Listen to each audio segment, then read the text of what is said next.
Today sharing this video where I am removing this opaque lens from a patient's eye who had bilateral implantation of these hydrophilic monofocal IOLs and which turned into this opaque lens within a span of about 8 years.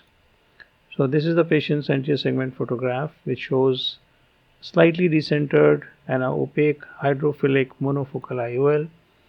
And because the view was so hazy, so we got a B scan done just to exclude any posterior segment pathology. And this is the surgical video. So first of all, making the incision, inflating the anterior chamber with viscoelastic. And the concern here is the haptic of this kind of design usually get stuck in the capsule because the anterior and posterior capsule, they get fused at the area where there is a fenestration in the haptic. So once trying to pull it free, I can see that a portion of the anterior and posterior capsule are fused together at a point where the fenestration is there. The problem is that if I try to pull it, it will invariably cause subluxation and tearing of the zonules and subluxation of the bag, and that will exclude implantation of a posterior chamber IOL. So my plan is to cut off the haptic at the point where it is stuck so that we can remove the rest of the IOL and keep the bag intact. So using a dialer to pull the IOL towards the scissor and using a 1/2 scissor to catch hold of the haptic part and cut it, get it free from that area. So now the part which is stuck has been snipped off, and so we are left with the IOL and the other haptic.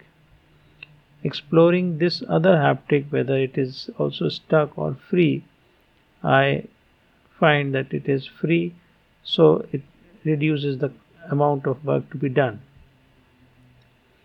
It is always better to slightly increase the incision for two reasons, because if you are making the incision in the steep axis, it will help in reducing the astigmatism and also it will traumatize the cornea less.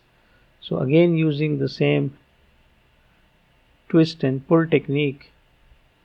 So here you are holding the IOL with the haptic and the optic, putting a dialer over it so as to allow the twisting, and once the IOL has been rolled, it comes out.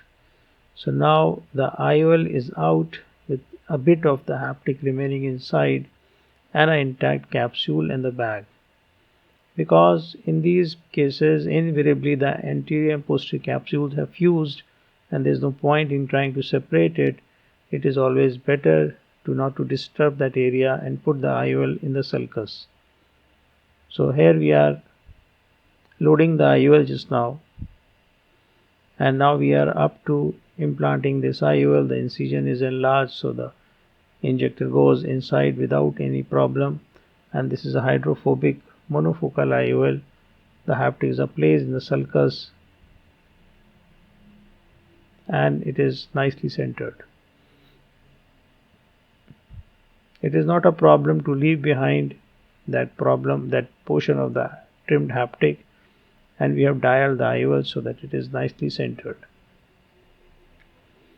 Once the surgery is finished, we flush off the viscoelastic and form the anterior chamber, and now the surgery is done.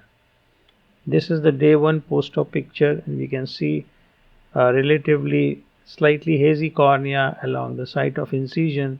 However, the IOL is well centered, and as the time proceeds, here we have the week 1 picture, which clearly shows a recovered eye, a well clear visual axis, and the patient's vision was 6/9 with correction.